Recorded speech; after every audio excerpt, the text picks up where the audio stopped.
Hello, everyone. This is Scribe, and with me, as always, is the ranting monkey. Say hi, monkey. Hey guys. And the lovely SDA, live on camera. Hi, SDA. Hi. And just like with my last turn at the wheel on streaming, we have sad news today to discuss. But before we get there, we have to get to the obligatory monkey dick, Jim Jones, movies.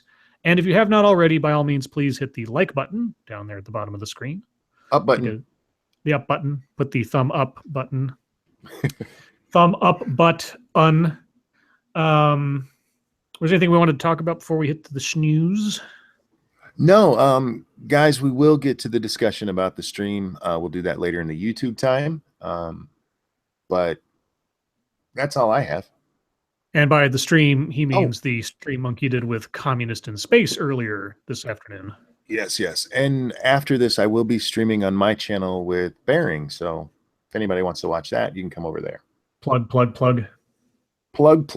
I'm a whore. Plug. You know it. You know I'm a whore. I know. You took gifts. I know. You convinced me I'm a whore. I'm just that way. I do that with all the people I like. I appreciate it. SDA, do you have anything you'd like to talk about before we begin? Do you want to do it now or when we go over YouTube stuff? You mean the thing we were just talking about before the stream started? Yeah. We can go over that at YouTube stuff because it's YouTube stuff. Okay, we can do that. You can talk about your video and talk about what happened with it. Okay. So remember, guys, YouTube stuff is going to be fun tonight. Make sure you hang around for that. Mm-hmm. All right. Well, yeah, so the big story that has broken in the last hour or two is that Otto Warmbier, the former, I guess, captive of North Korea that was returned to the United States, essentially brain dead, has passed away. And Twitter is having a field day with relaying a whole bunch of headlines from some publications like the Huffington Post and Salon that were almost celebratory in the kid's detainment when it happened months and months ago. Yeah. But you know, I don't know. Hindsight's 20/20 and everything, so whatever. But how can you be celebratory about an American being? Yeah, I didn't see those stories at the time, so it's like I didn't know. But yeah, it's. But anyway, so Otto Warmbier, the American college student who spent 17 months in North Korean detention, died Monday afternoon in Cincinnati, his family said. Quote, "It is our sad duty to report that our son, Otto Warmbier, I don't even know how to say it, has completed his journey home. Surrounded by his loving family, Otto died today at 2:20. The kid was only 22 years old. Yeah. His death elicited strong repudiations of the regime from the highest levels of the American government. Secretary of State Rex Tillerson, who helped push for Warmbier's release, said the United States holds North Korea accountable for his unjust imprisonment. I don't know what that's going to mean in the long run, but the North Korean government said that the student fell into a coma after contracting botulism and taking a sleeping pill in March 2016, but U.S. doctors said they found no evidence of the illness. Quote, let us state the facts plainly. Otto Warmbier, an American citizen, was murdered by the Kim Jong-un regime, said Senator John McCain of Arizona. President Donald Trump condemned the brutal regime and expressed condolences to the Warmbier family. There is nothing more tragic for a parent than to lose a child in the prime of life, he said in a statement. Otto's fate deepens my administration's determination to prevent such tragedies from befalling innocent people at the hands of regimes that do not respect the rule of law or basic human decency. The United States once again condemns the brutality of the North Korean regime as we mourn its latest victim. A statement that certainly Trump did not write himself. Just because, you know, I'm not nitpicky like that. It's a little too nice, yeah. And like complete sentences. The 22-year-old returned to the United States last week and had not spoken or moved in any purposeful way since. In a news conference last Thursday, doctors called his condition unresponsive wakefulness, also known as persistent vegetative state, and revealed he had suffered significant brain damage during his imprisonment. The family thanked the staff of the University of Cincinnati Medical Center for doing everything they could for their son in his final days. Unfortunately, quote, unfortunately, the awful torturous treatment our son received at the hands of the North Koreans ensured that no other outcome was possible beyond the sad one we experienced today. And that's all the story. They go over the details of his detainment, and he is supposedly having stolen a poster, and that's what caused all this to happen. And Yeah, Yeah. he stole a fucking poster and they killed him for it. Allegedly. Allegedly. Yeah. Yeah. They haven't even proved that he did that, Mm-hmm. but they killed him anyway. Yeah. So as I talked about the other day, before he, officially died, he was effectively dead when they sent him back. So North Korea, well, it was a slow death. They executed him in North Korea. It just took him a long time to die. Yeah. So I don't know what you do after this. How do you respond to this? We can't. I mean, we're not going to go to war with North Korea over this guy's life. We can't sanction North Korea any more than we already have. So short of something else happening, North Korea effectively gets away with it. Yeah, exactly. Because there's not much we can really do short of military action, which we're not going to do. No. I don't know if there's anything more to say about it other than it's just outrageous. It's tragic as hell, and I can't even imagine not only how helpless his family felt while he was over there, but how helpless they must feel now that there's nothing. There's not going to be any response to this, no justice for this. It just happens and it goes on. Yeah. So, gosh, my streams are only second to SDAs for horrible things. Yeah, tune in tomorrow night on my stream where everything will be rosy. Yay! Yay! Okay, let's see. Condolences to their family, because I can't even imagine. That's so fucked up. It's beyond the comprehension of, I mean, anybody really, just what kind of situation that is. The other story that was big news today, and we'll get to the updates on the mosque running over, or car attack or whatever that happened in London last night, or that was last night. Yeah, it was just last night. Time flies. The other story today that was big news was a Muslim girl was found dead after having been apparently beaten. Well, she and her friends were walking, I believe, either to a mosque or home from a mosque, and then a couple of guys in a car stopped them and accosted them, and the other ones ran away, and this one girl was assaulted and disappeared, and they found her body shortly thereafter, and she had been beaten to death. And this became a big story about, this was an anti-Muslim thing, this was a hate crime, and so on. Not that it changes the horrific nature of it, but it doesn't appear to have been a hate crime now. It appears to have been some kind of road rage incident. And then there's this other tidbit, which I'm going to read. I'm not sure if this is actually confirmed yet, but this is from The Right Scoop, whatever that is. ICE indicates murderer of Muslim teen is an illegal alien. Great. Let's see. And this is... I have to... Okay, well, first and foremost, I have to question the validity of this. I was given this link, and this is... the author of this is called Super Mexican. So I don't know. I'll read this, but let's move on. Well, this is in his words. Well, this has taken a turn. Left-wingers were blaming the bloody and evil murder of a Muslim teen on right-wingers, of course, and Islamophobia, but it turns out that the killer might be an illegal alien. Let's see. No, this isn't really a story. This is just a guy... Okay, here's an actual news report about it. Early Sunday morning, 17-year-old Nabra Hassanan was reported missing following prayer at a mosque in Sterling, Virginia. On Sunday afternoon, police said they believed they had found her body floating in a pond in the area. Authorities have charged a 22-year-old man, Darwin A. Martinez Torres, in connection with her murder. According to reports, Hassanan and a group of her friends were returning from breakfast at McDonald's around 4 a.m. during a break in Ramadan prayers when they were confronted by Torres, who was in his car. The friends ran into the nearby mosque, the Al-Dulles Area Muslim Society, Adams, where they had earlier said their prayers, but Hassanan was left behind. Quote, her friends could not find her and the police were called to help. Authorities believe that Torres got out of his car, assaulted Hassanan, and killed her. They believe that the remains discovered in the pond are those of the missing teen. Well, that's all old news at this point. I don't know what evidence they've got to say that this guy was an illegal alien.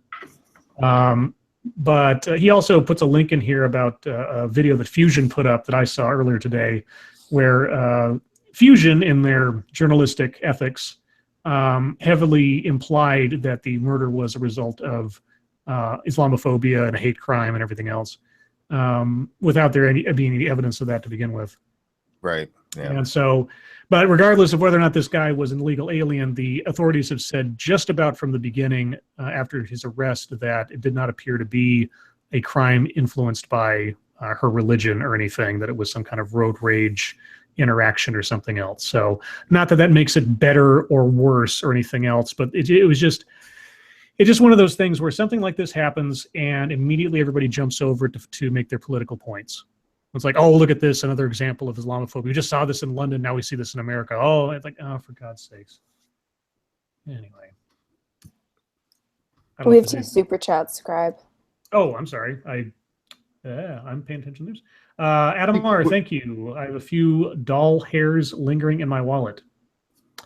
Adam, I think you might have a personal problem. And then Sanguine, thank you. So oppression fight. 2 brown people enter, one leaves. My missing meth pops ad from last time. Missing meth pops. Oh God.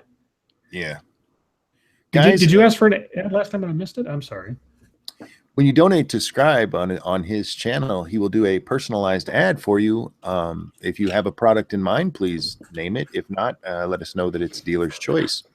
Yeah, so Adam R., if there's something specific you'd like me to riff off of, let me know. Oh, rolling papers, he says. Oh, great.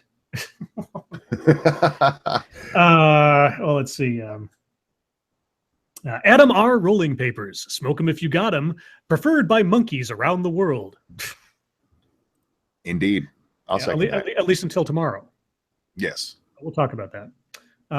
Meth pops. Oh, God.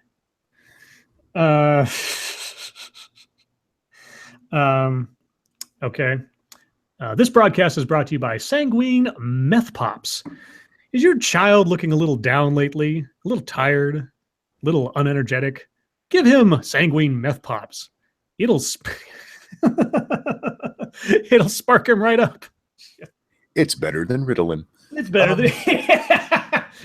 Are you too poor for Ritalin? Try Sanguine Meth Pops. And guys, don't forget to smash that like button. That does help us out. Thank you so much for those who have done it already. So let me check on the London attack real quick and see if there's... I know they identified the suspect. I don't know if they've gotten anywhere near a motive yet, but let's see. Finsbury Park mosque attack. Suspect named as Darren Osborne, 47-year-old who lives in Cardiff. Let's see. Whoa. You okay? Yeah, I dropped my phone. Okay.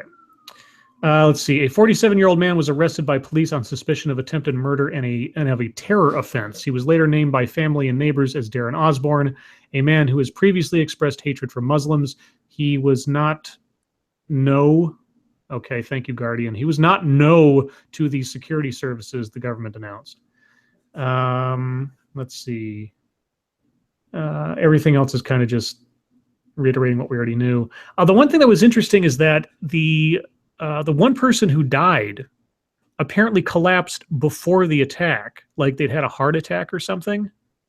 And it was just some kind of random... That's what I've heard all day, is that the person who died had collapsed and people were assisting him just before the attack occurred. So the death... Now, I don't know if it's cleared whether or not his death was a result of the attack or he was going through something that led to his death afterwards.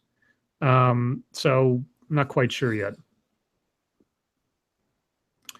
But other than that, I don't think there's anything new that's been reported. So, yeah, it's pretty much what we expected. This guy just doesn't like Muslims, from what we are hearing. Yeah. That's not a good sign. No. I hope he's a lone incident and nobody else does what he did, because there's already a religious war going on, whether we get involved in it or not. And seeing, I don't want I don't want to see it get worse, and I think it's going to, especially after this. Well, one of the things that I've heard said multiple times now since last night is that, like, oh, this is just going to be used by ISIS to recruit more people and encourage more violence. And I'm like, ISIS doesn't need any more motivation. I mean, No. let's just think back to the last year. Okay, they didn't need anybody doing anything awful to do awful things to people. This certainly doesn't help anything, but let's not pretend as though ISIS is just some kind of sleeping giant just waiting to be annoyed or something. Right. Well, I did see in, I think it was the BBC article, there was a quote that said, this is an attack on all of us. The person speaking was actually talking about Britain, not Muslims. And but I can see it being used that way. Yeah. I don't know that it's going to make, I think it can make ISIS or even just more extremist Muslim thought a little more common. Yeah. Because now there's people attacking them. I don't care if you hate Muslims, just don't do this shit. It's not going to help anyone. Yeah. Okay. Well, we don't. Am I roboting it much at all? Because someone seems to be indicating that I am. Not that I've heard. I don't hear you at all. Okay. Someone was saying I don't hear in you chat. roboting at all. I don't hear you at all. Makes it sound like you're roboting. Sorry. Let's see. So we don't really have. Oh, I'm stupid. I forgot that I brought up a story that supplemented the whole story about the Muslim girl. This has more details on it. Let me just read this real quick. A man charged with murder in the death of a Muslim Virginia teen who was attacked near her mosque became enraged by a traffic argument with one of the girl's friends and hit her with a baseball bat before abducting her. Though the slaying of Nabra Hassanin, whose body was found in a pond, raised concerns that she was targeted because she was Muslim, Fairfax County Police spokeswoman Julie Parker said at a news conference that the police have no reason to believe the killing was a hate crime. Quote, nothing indicates that this was motivated by race or by religion. It appears the suspect became so enraged over his traffic argument that it escalated into deadly violence. Another reason why you have to wait to get information before you start pointing figures. I don't know. I do not understand even why as minuscule a organization as Fusion would just start pumping out the propaganda ahead of all the facts. All this does is just set people alight when it doesn't need to be. Well, the sad thing is there's going to be people who use this as proof that there's anti-Muslim sentiment going around. They'll never look up what actually happened. No, hands up, don't shoot. You don't need the truth. You just need a good narrative to support your personal beliefs on things. Yeah, and there's one thing that's said in that article that really pissed me off, and I hate the term hate crime. Yeah. We know what it means. It means a crime of racism, sexism, Islamophobia. Mm-hmm. But they actually say it's not a hate crime. He got so angered, he beat her with a bat. Yeah. That's hate. Yeah. It was a hate crime. It's just not what they're talking about. It wasn't motivated by some arbitrary factor of the person's makeup. Yeah, it was still hate that motivated it. I fucking hate that term. Anyway, sorry, that's just my aside. Well, associated with that notion is some good news today. I have some good news. Let's see. And this comes from the Washington Post, because the Washington Post is the publication of record for CNN. Indeed. Just so everyone knows. CNN doesn't do their own reporting anymore. They just relay Washington Post stories. Supreme Court unanimously reaffirms there is no hate speech exception to the First Amendment. Oh, good. Yay. From today's opinion, from today's opinion by Justice Samuel Alito for 4 justices in Matal v. Tam, okay, the Slants case, SLANTS, the Slants case. I don't even know what that is, but anyway. Sounds like a slur against Asians. Oh, maybe that's, yeah, okay. This is from the opinion. The idea that the government may restrict speech expressing ideas that offend strikes at the heart of the First Amendment. Speech that demeans on the basis of race, ethnicity, gender, religion, age, disability, or any other similar ground is hateful, But the proudest boast of our free speech jurisprudence is that we protect the freedom to express, quote, the thought that we hate, unquote. Excuse me. Justice Anthony Kennedy wrote separately, also for 4 justices, but on this point the opinions agreed. Quote, a law found to discriminate based on viewpoint is an egregious form of content discrimination, which is presumptively unconstitutional. A law that can be directed against speech found offensive to some portion of the public can be turned against minority and dissenting views to the detriment of all. The First Amendment does not entrust that power to the government's benevolence. Instead, our resilience must be on the substantial safeguards of free and open discussion in a democratic society. I am thrilled, because when it comes down to Twitter or Facebook or anybody else trying to like police people because of hate speech, etc., it doesn't necessarily mean that a private company can't do what they want to do, but this is a gigantic arrow in everyone's quiver to say, nope. Yeah, the Supreme Court just said what we've been saying for years now. Yeah. There's no hate speech, go fuck yourself. Yeah, and the justices made clear that the speech that some view as racially offensive is protected not just against outright prohibition, but also against lesser restrictions. In Mattal, the government refused to register, quote, the slants as a band's trademark on the ground that the name might be seen as demeaning to Asian Americans. The government wasn't trying to forbid the band from using the mark. It was just denying it certain protections that trademarks get against unauthorized use by third parties.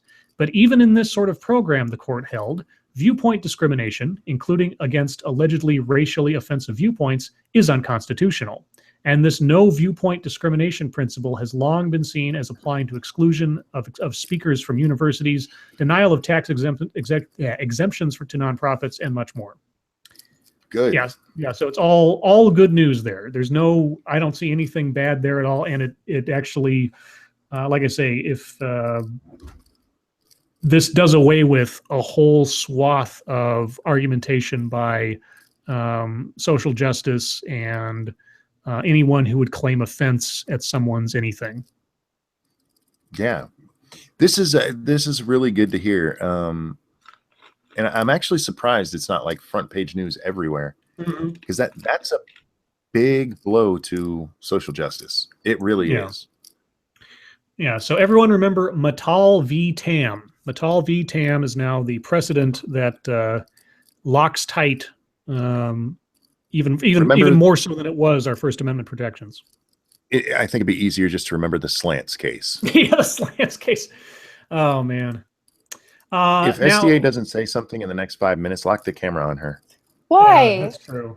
I was thinking about doing that anyway. See your face. Yeah. If they're being quiet, nobody can see you. I think people want to see her anyway because she's prettier than you and I are. Yeah, no shit. Yeah. And they might throw money at her. Oh, sweet. Thank you. Point. Whoa, geez. Point creation. An ad for my brother, please. Liberty. Holy cow. Liberty. An ad for Liberty. Do it on the slant case. Yeah. Let me think about that one point. I'll have to work on that one. Because that's a big one, especially since the story we just read. Okay, and kind of also tangentially involved in this is a story that came out today as well. I don't know if these two things are related, but it is interesting they came out the same day. Google promises YouTube crackdown on online extremism. Google is promising to be more vigilant about preventing terrorist propaganda and other extremist videos from appearing on its YouTube site amid intensifying criticism about the internet's role in mass violence. Its crackdown will involve both computer programs and an expanded group of people dedicated to identifying videos promoting terrorism so they can be blocked from appearing on YouTube or quickly removed. YouTube heroes. And trust me, I am not against kicking terrorists, ISIS, etc. off YouTube at all. I'm just wondering about how far these powers go into what they define as terrorism.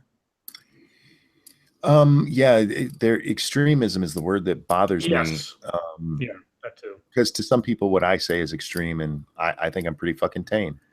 Thank you, Falcon. Now just get the HPA through, damn it. What's the HPA? HPA. I don't know. It's something act. whatever the something Act is.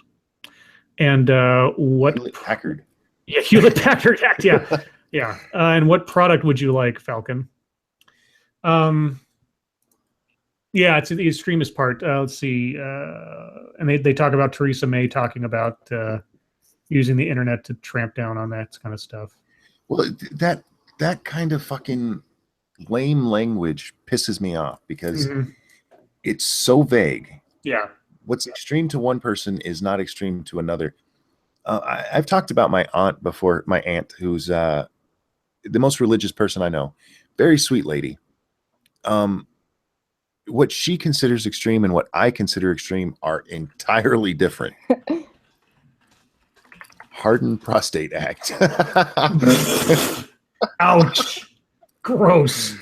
Hard Penis Act. Oh, now we're going to have a game just like last night of like, name your favorite genital nickname. Now we're going to have like, what does HPA stand for? What does HPA stand for? Let's see. Hardened Prostate Act. Man, that's horrible. What were we talking about before that? Oh, the YouTube's new rules. Did they say when they were implementing this? Has this started? No, this is just an initiative that they're sort of. I mean, I don't know how many times Google has announced that they're going to do something like this. This is just like the latest in a series where they say they're going to do something. saying it, and I don't know if that means us or if it means ICE. I just don't know because they're not clear about it. Oh my God, these guys are funny as shit. Let's see. Yeah. Colleen came up with the huge pussy act.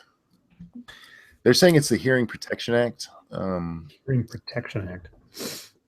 Okay, well, I'm still working on points deal. I want to do. I mean, liberty is kind of a deep topic, so I'm gonna make sure I do something Your nice for boy that. But Pat said, "Hey, Pat's awesome." hey, Pat's awesome. Did we get an answer? Yeah, Falcon did. Yeah, that's what I'm going to do right now. Let's see. This broadcast is brought to you by Falcon Millennial Monster Truck Rally. Sunday, Sunday, Sunday. The Barons of Bash, the Kings of Crash, the Dukes of Dirt. You'll pay for the seat, but you'll only need the edge. Very nice. Only need the edge. That is awesome. He said trucks. He said trucks, so I just said, okay, monster trucks. There you go, monster truck. That was a good one. The Hungry Pyro Act. So I didn't have any potpourri because pretty much all the potpourri stuff was serious stuff today, like the bat attack and all this other stuff. So unless there's stories you guys know of that you'd like to talk about ahead of time, I figured I put one in MSS News. Did you? Okay, well, we'll go there then. So we'll go to the chat. Guys, if you would like to send us stories that we may or may not cover, hit us up on Twitter at hashtag MSS News. Just don't get upset if we don't get to your story. It's a time thing. We love you guys and appreciate what you do for us. You better get to my story. I'll get there. We'll see if it's worth it, damn it. Okay, so the first one comes from Scotch, who adds on to a story that we kind of followed the last couple of days. There's been some updates to how Carrie Fisher died. And now the autopsy reveals a cocktail of drugs, including cocaine, opiates, and ecstasy were in her system at the time of death. It's still not clear if those actually contributed to her death, but they were in her system at the time of death. So I saw that they're not sure. Yeah. Right. Cocaine, yeah. Fuck you. She died of a drug overdose. Just say it. I sent you guys something on Twitter. We know what happened. Let's see. Don't lie to me. But I trouble one of you kind folks to take over MSS News for a couple of stories while I work on these ads. Sure. Monkey. Yeah, let me get there. I usually bring it up when you start, and I haven't, so I'm on my way. I did send you something that you should read at some point. Who, me or Monkey? Both of you. Okay. Let's see. This one isn't actually a story. It's funny. It's a picture somebody sent me. I haven't verified it. I just think it's funny. I don't know if it's true. But it says, Calgary man slices off penis after attaching razor blade to fidget spinner. Shit.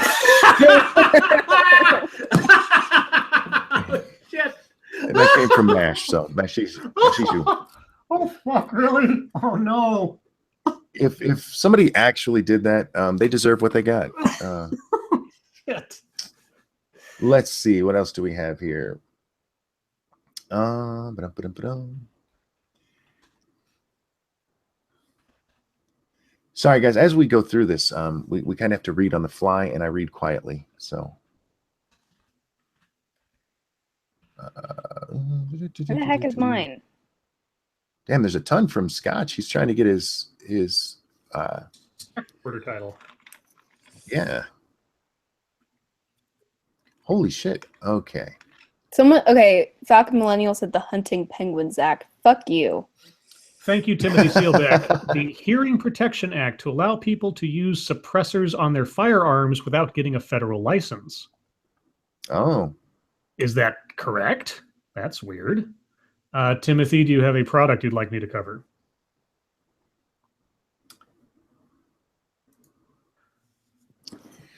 Italian court says lobster must not catch cold before cooking. Italy's highest court ruled on Friday that lobsters must not be kept on ice in restaurant kitchens because it causes them unjustifiable suffering before they head for death by fine dining. What? You're not allowed to put lobsters on ice before you cook them in Italy anymore. Okay.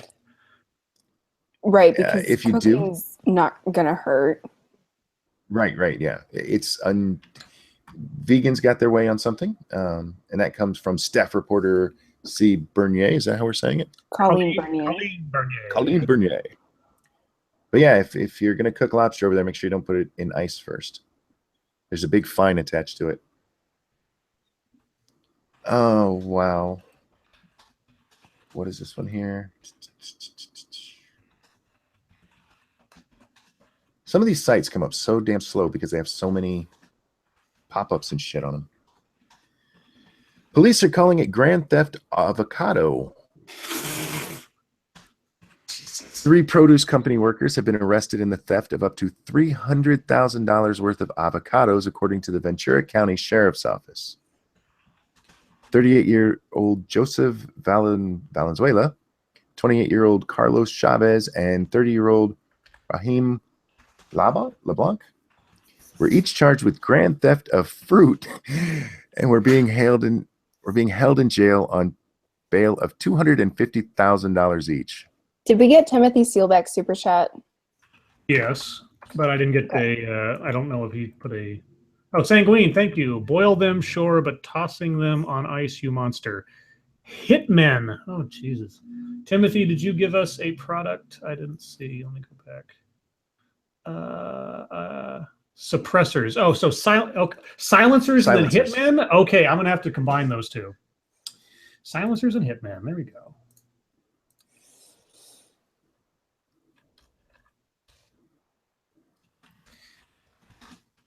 Okay. This one comes from staff reporter Jack Cochran. Demand for answers after police kill pregnant Seattle mom. Did you guys see this story? No. Oh yeah, that's. I think I posted that myself, but Jack beat me to it, I guess. There were more questions than answers in the hours after Seattle police officers fatally shot a pregnant mother in her home Sunday morning. Dozens of people held a vigil outside the whatever park building. Yeah, I'm not going to read the whole story. I read it earlier, and this one looks like a horrible story.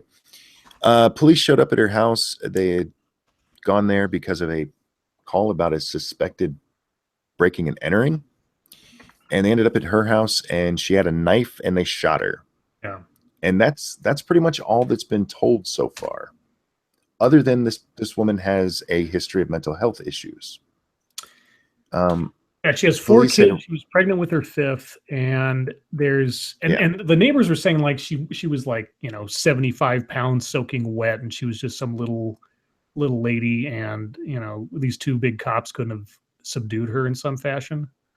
Well, this is also not her first time with this. She was arrested, I believe it was earlier this year, in a similar situation. She was holding her child, and she refused to give it up. She had scissors she was waving around in that time, and she just refused to give up the child until her sister showed up.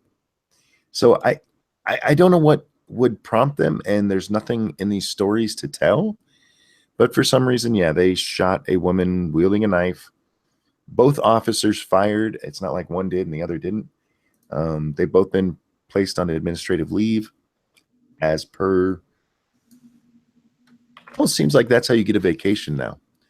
Just shoot somebody. Oh yeah, Jack posted that like literally right before you did. Yeah.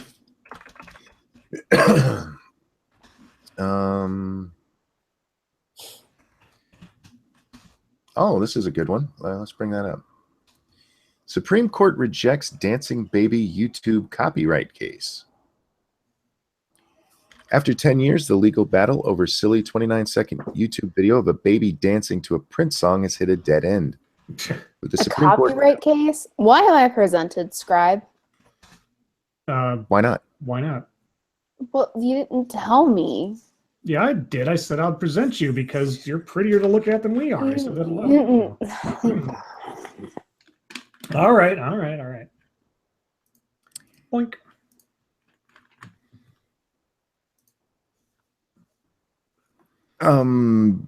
Back to the story here. The underlying question in this case is whether copyright holders have an obligation to consider fair use exceptions to copyright before sending takedown demands of possibly infringing content.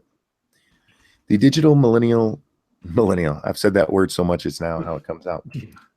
The Digital Millennium Copyright Act protects sites like YouTube from being held liable for hosting infringing videos if the site responds in a timely manner to a takedown request. Excuse me.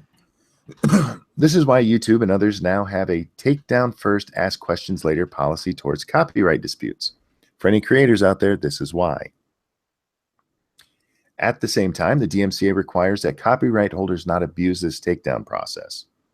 If a copyright holder knowingly misrepresents a DMCA claim, they shall be liable for any damages, including costs and attorney fees incurred by the alleged infringer. But I'm trying to figure out which way this case went. This is a long ass article.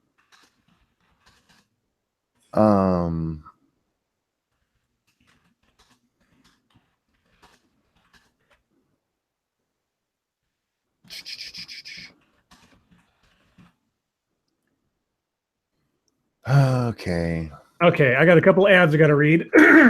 You do that while I figure out what the hell's going on with this case, because this is an important one to YouTubers, guys. Okay, so this one first is for Point Curation and his brother. In this time of terror and social oppression, when spacefaring communists promote a non-fascist North Korea, our sword and shield is the promise of liberty. Liberty of thought, of speech, of action. Liberty. The alternative is unacceptable.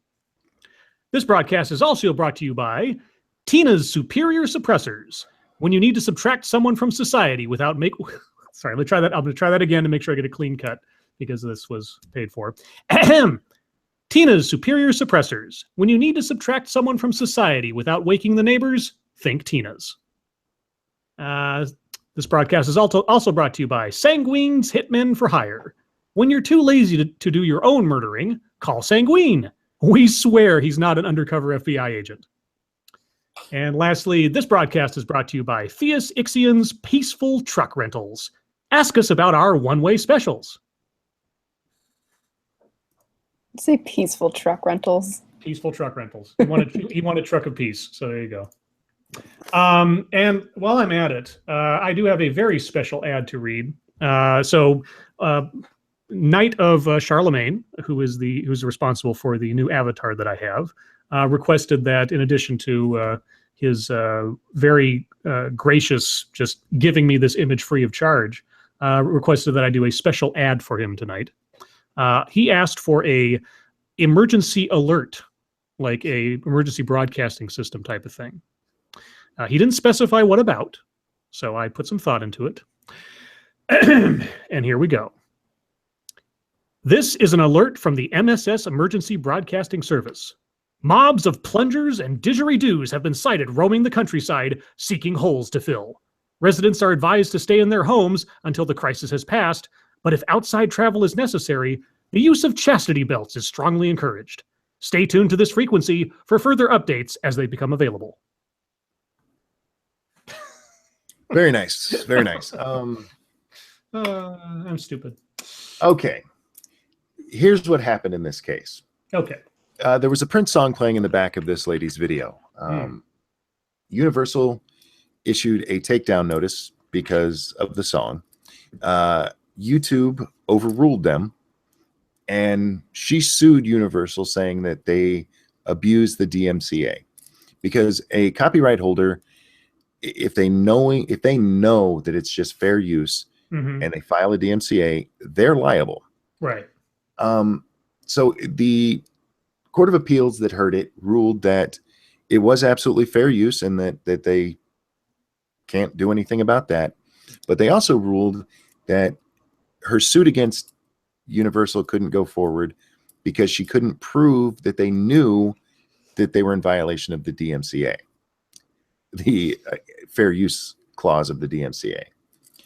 So what this does for YouTubers, if it's fair use, it's fair use. And this came from the Ninth Circuit, which is kind of odd. They actually got one right here.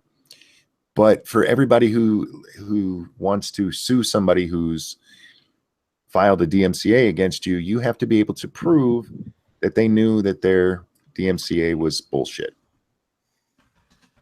which is a very high standard to set because you have no way of knowing.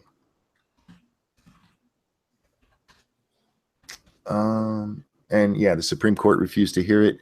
The Solicitor General said that they believe that the ruling was proper, which is kind of fucked up. That's not for the Solicitor General to decide. Adamar, thank you for fraud. I mean, for Bloodwing, Benoit balls. Oh, Jesus. Oh, my God. Do you know what those are, STA? I think so. They're little balls on a string that you shove up your ass and pull out, and it's supposed to intensify orgasm. I am not as good at this as you are. Benoit balls are they can be that, but they're also the kind of balls that you roll around in your hand like a pear. So they're either on a string or they're independent. It can be one of the two, but I'll assume we're talking about the stringed versions. We actually have a happy story. Ohio woman reunited with lost tortoise after 2-week search. Aww. Oh. A wayward tortoise's surprising trek around Ohio has ended happily for its owner, whose 2-week search in a twist of fate might have saved her sister's life. Otis, the California desert tortoise, managed to push open a sliding glass door and escape from Catherine. Escape? It makes it sound like he was a victim. From Kathy Hesinger's home in Sebring why do they put all this shit I can't read? Just name everybody Dave. Hessinger created flyers offering a $200 reward that was quickly matched by the Sebring Volunteer Fire Department, prompting her to make the reward $500 total. That doesn't add up. There are a lot of good people in the world, Hessinger said. Otis quickly became a minor celebrity. Facebook posts and shares, newspapers and television stories, and the flyers led to more than 100 phone calls from people who believed they had spotted him. Apparently he's escaped a few times, but yeah. They finally found him, and she was reunited with her turtle. Okay. We don't usually have happy stories. You should read the story I sent you. I don't see it. We have a ton of stories today. I sent it directly to you. Directly to me. Let's see. Yeah. Because I tagged it wrong because I'm stupid. When did you send this? Like just now. I sent it to you. In DM? Oh, goddamn. Yeah. Where else would I send it to you? You could have just tagged me on Twitter for all I knew. Oh, well, I didn't do that. Okay, let me get this one out of the way. This broadcast is brought to you by Adam R. Benoit Balls. Have you ever felt the need to be teabagged internally? Shove Adam R's balls exactly where they don't belong. Nice. Jesus. Teabagged internally. What the fuck is wrong with me? What the fuck is wrong with SDA? What the hell is this that you sent me? You want me to All right, read it, guys. whatever it is? Yeah. Do you have the article? Did she send it to you? I don't know. Did you? No. Oh, I'll you didn't- send it. oh, okay. Monkey was reading it. Well, So- whatever you prefer.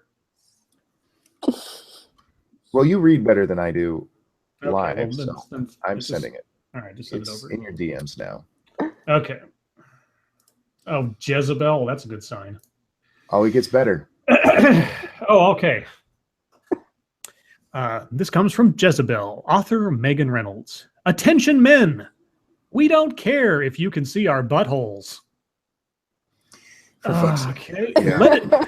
Let it be known that 2017 will not be remembered as the year of the great clench, as implied by a well-intentioned but ultimately irritating response to a question about the visibility of the butthole during doggy-style sex. Jezebel's independent investigation of Chrissy Teigen's central question, whether or not her husband, John Legend, can see her butthole when they're doing it doggy style, was born not out of shame, but out of a misunderstanding of, and curiosity about, our basic human anatomy. Yet Nick Leftley's piece for Mel magazine, quote, "Yes, ladies, we've seen your butthole and that's okay," unquote, presupposes shame while assuring women around the world that, hey, even if men can see your butthole, it's okay, they love you anyway. Listen up, we don't give a shit if you can see our buttholes, because that's not what this is about.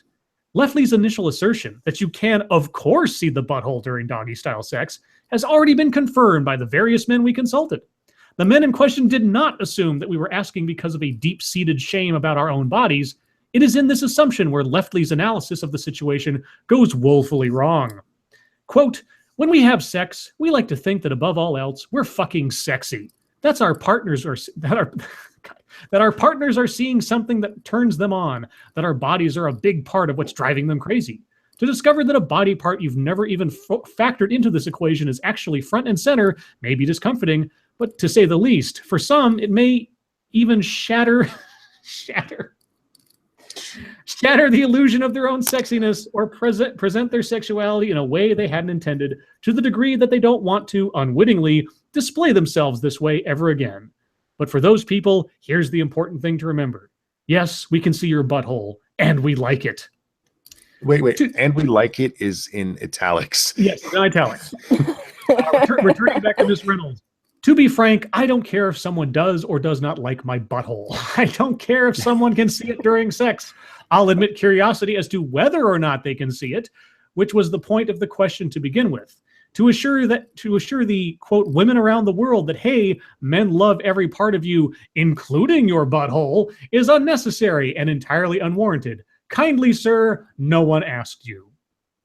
Well, it was kind of asked. Yeah, I know. Somebody asked, and that was Chrissy Teigen, wasn't it? Okay. And for the record, if you're naked and on all fours and somebody's behind you, unless you're clenching really hard, yeah, they can see your butthole. Or you just have such massive ass cheeks, it's just hidden. Yeah. If you have, Sanguine, So thank if you're you. Tess Holiday, nobody's ever seen any of your Oh, God. Sanguine, thank you. Just get some booty bling.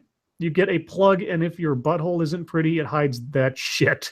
FEMA Death Camps 2.0. God damn it, Sanguine. FEMA Death Camps. Oh, God. guys, if you enjoy stories about buttholes, smash that like button for us.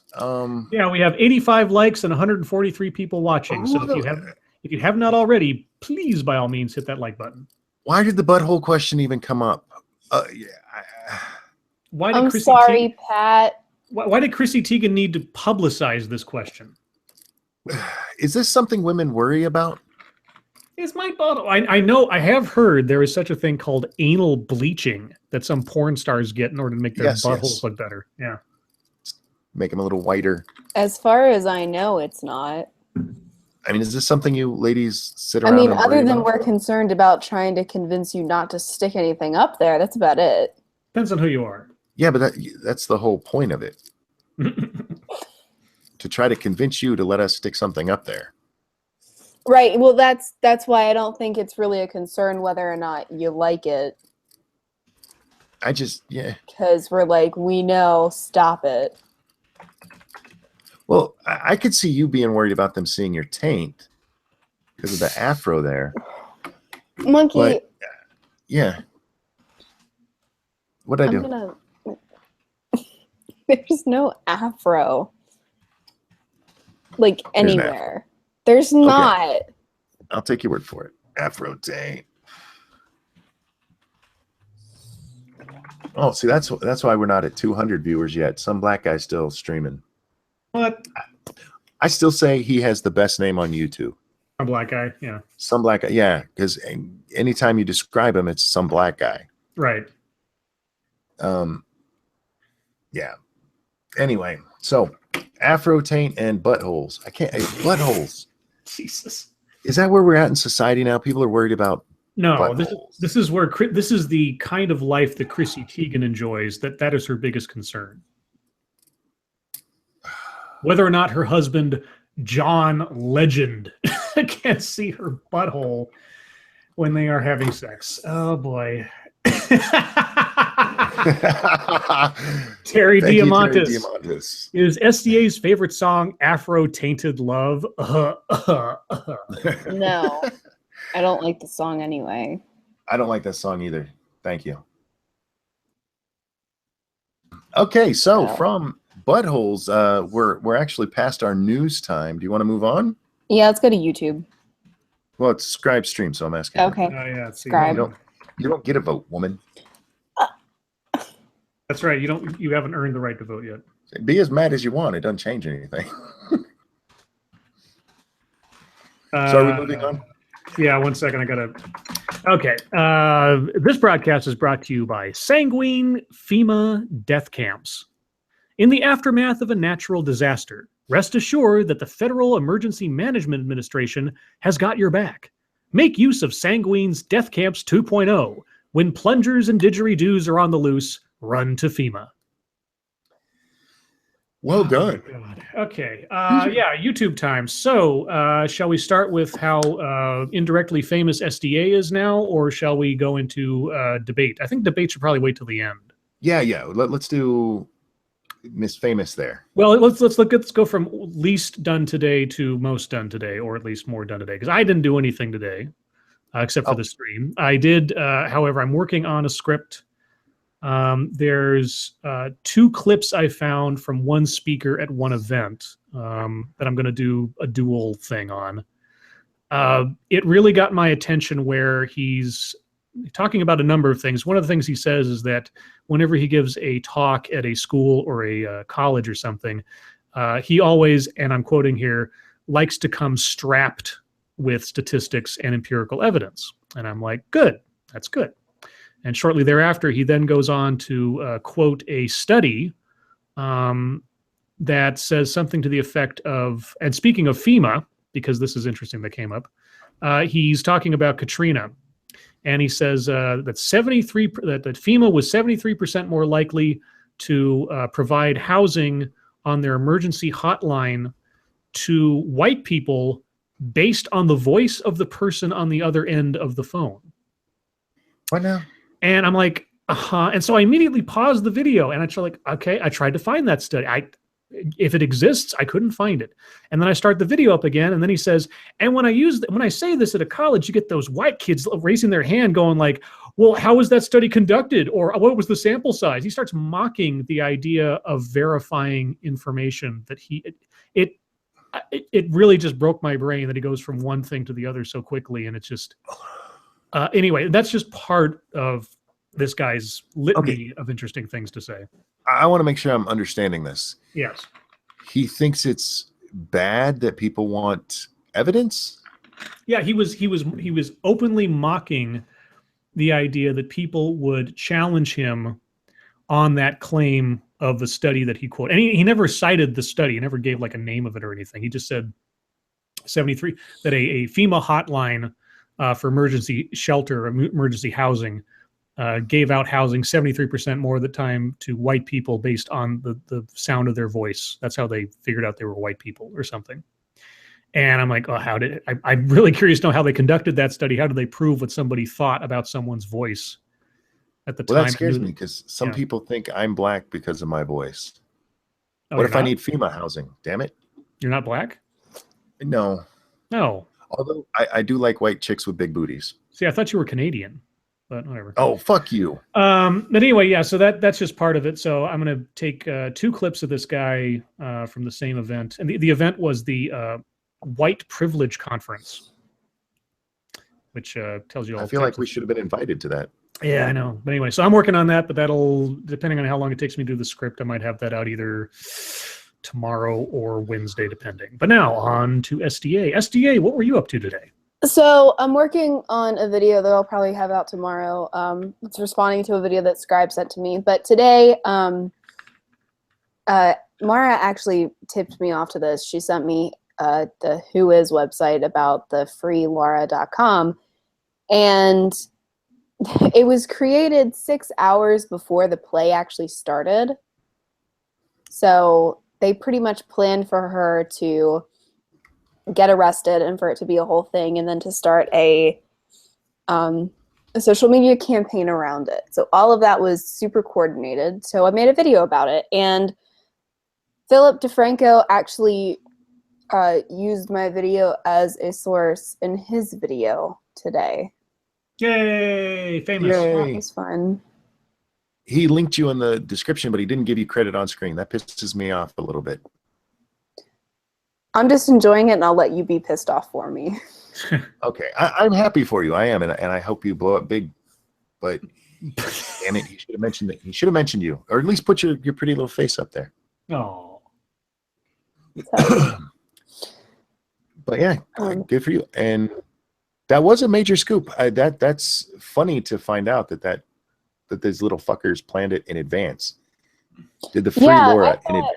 You know, I also, my Patreon video today was about that, and so I'm not going to tell you exactly what I talked about in that. If you want access to my Patreon videos, they're once a week, and it's $3 or more a month. Also, if you're a patron and you are eligible to be in the Patreon stream, check your messages on Patreon. If you're somebody who gives me more than $10 a month on Super Chat, you know who you are. Send me a message on Discord, and I can give you the time of that too if you're interested in doing that as well. But yeah, I thought it was crazy that, I mean, obviously, if you're going to do it, you know that you're going to get in trouble, right? But to plan for her to literally get arrested, yeah, it's like that's some shady ass shit. And for the record, if you have a problem with this play, don't run up on stage. Go protest it outside like a normal fucking person. How much was she asking for in this deal? $15,000. I think is what she's asking for now. $15,000 for what? For legal fees. Legal fees for what? Trespassing? Well, yeah, they planned this out, and then they are asking. Then they're asking for money, and it's. Well, how much possible of legal fees can you have for a trespassing charge? Yeah, trespassing and disorderly conduct. I mean, that is $15,000. There are divorces that cost less than that. Well, here we are. That's insane. So what a bunch of jerks. Yeah, so it's a fucking scam by Rebel, and I'm not happy about it. And it's not as though it's like just some faction of Rebel. It's literally like it's sorry, the website is under Ezra Levant's name, who was the founder of Rebel. You mean Rebel Media? Yeah, it's under their organization. This was all staged by Rebel Media. Oh. Yeah. Yeah. What? Yeah, this was all staged by Rebel Media. And so they're not saying like, we need $15,000 we're going to give to charity. We need $15,000 for legal fees for one of our employees trespassing at a play. Yes. The fuck? And they planned it out too, because like I said, 6 hours. I actually made a mistake in my video because I forgot that daylight savings time changes us from the East Coast from being 5 hours behind to 4. But I corrected it in the comments. So I said in the video it was 7 hours. It was actually 6 hours ahead. I don't think that changes much. No. But 6 hours ahead of but I just wanted, to be forthcoming about that. But 6 hours ahead of the event, that was when they actually created this website officially. Of course they were doing it beforehand, but they officially created that website then. And 6 hours before this event, and now they are raising money. Has Rebel Media commented on that at all yet? I don't believe so. Have you tweeted them your video or anything? No, I haven't. Okay. Well, if it hasn't already been, it should be now, because that's crazy. Jeez. Yeah, it's crazy that they did that, and it's crazy that they are asking for so much money from it. So that's why I made the video, because I thought that it was important. Yeah, I thought this was just some, for lack of a better word, a lone wolf doing this, but this is a Rebel Media project. Yeah, in my video I show it. It's registered under Rebel Media as the organization. Yeah, okay. What's the website? freelara.com. That's shady as fuck. Okay, well, good job. So. You're like a journalist now. Oh my god, I know. Yeah, freelara.com goes to the rebel.media. Yeah. Wow. Fuck this bitch. I'm sorry. One, it's an asinine thing to do. Sorry. I got to give her credit. I mean, this is the kind of thing that'll get you donations. I got to find me something to interrupt.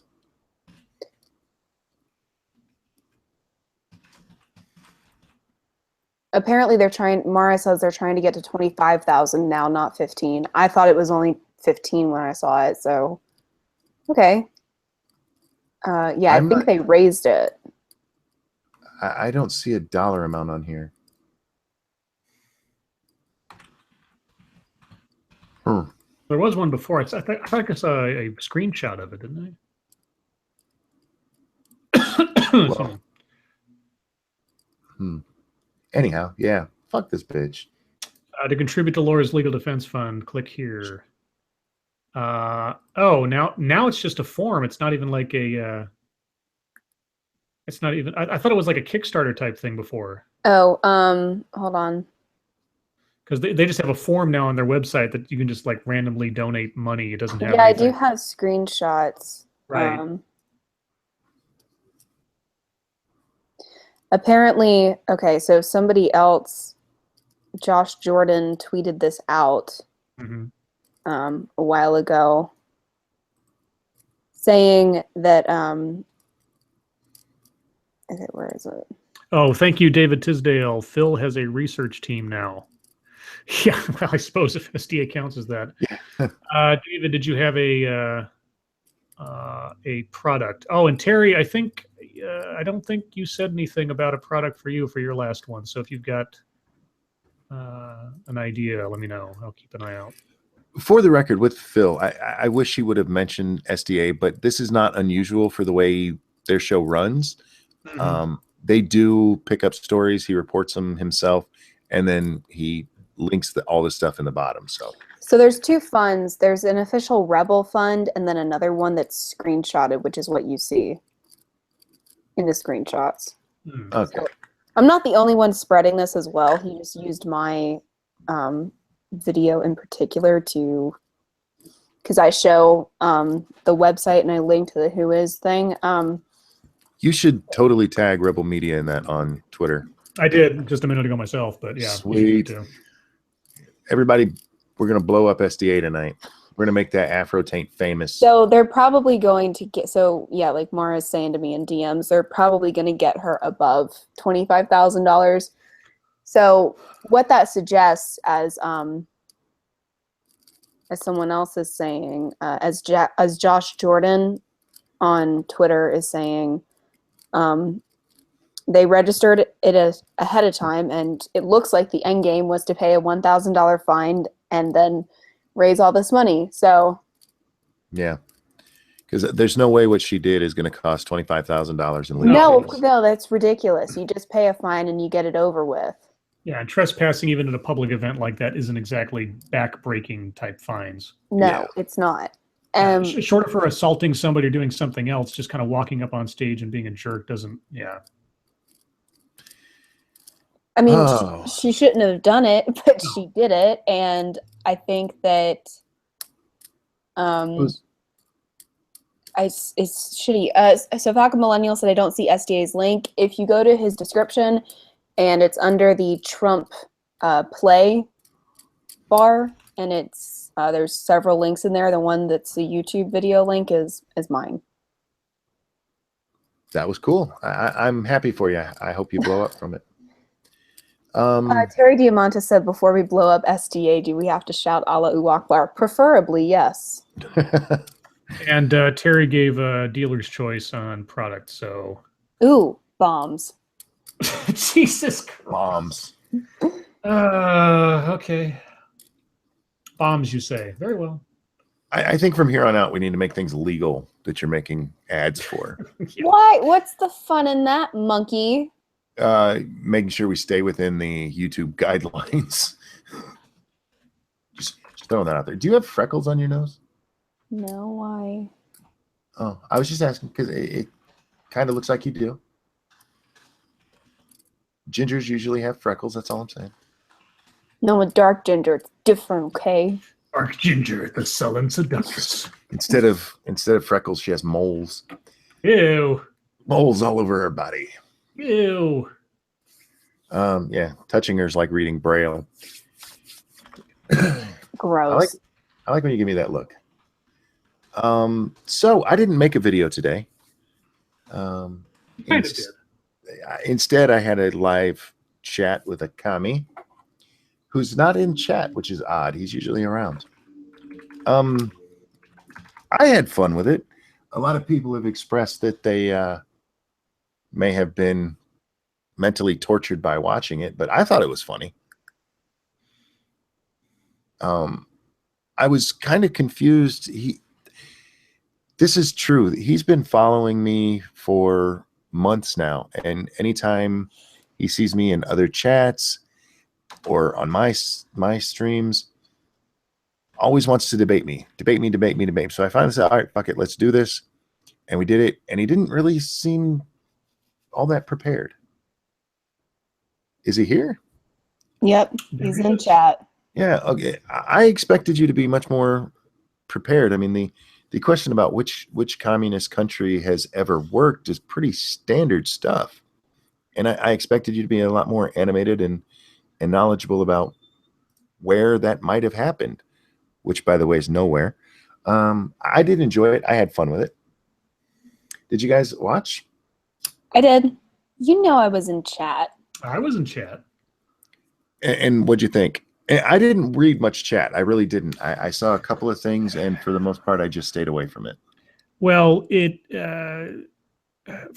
my first impression was that this had been in process, so to speak, for quite a while. And like you said, he didn't seem at all prepared for some very basic questions. And I can understand, if you don't do streams very often or you're in a adversarial situation, it can be a little jarring. Yeah. All the same, not like I said, not even the simplest question like, okay, which system worked. The other thing too was just, to be frank, some of the statements made, some of the claims made were just so patently absurd that in short order, I couldn't take him all that seriously as an authority on communism when he says North Korea isn't a fascist country. I lost it there. My shit. Yeah, let me just say this. Had you been Communist in Space, had you been on my channel, I would have ripped you apart for begging me for a debate and not knowing jack shit about communism. Don't waste people's time like that again, please. David Tisdale says he was a troll. I can't believe you gave him time.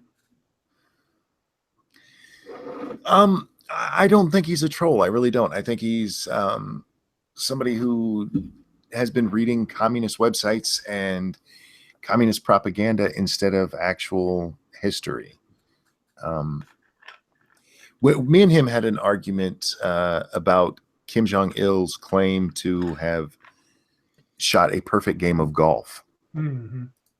And the actual story of that is not that he shot a perfect game, but that he shot, I think it was a 34, which is below the world record, and that he shot 5 aces on one playthrough, which is fucking unheard of. A single ace is such a monumentous occasion. You mean birdie? No, an ace. Okay, I'm not a golf freak. I thought it was birdies. An No, ace is a hole in one. Yeah. A birdie is 1 under par, an eagle is 2 under par. Oh, this is okay. I'm a dumb non-golf guy. Pardon me. So technically, I mean, it wouldn't be a birdie. It would be an eagle if you did it on a Par 3. par 3. Yeah. But shooting 4 hole or 5 hole in one on one golf course is fucking ridiculous. So anyway, he's telling me that this has never been confirmed by the North Korean media. The North Korean media is hard enough to get a handle on. But his sources for this were an article that doesn't debunk it at all.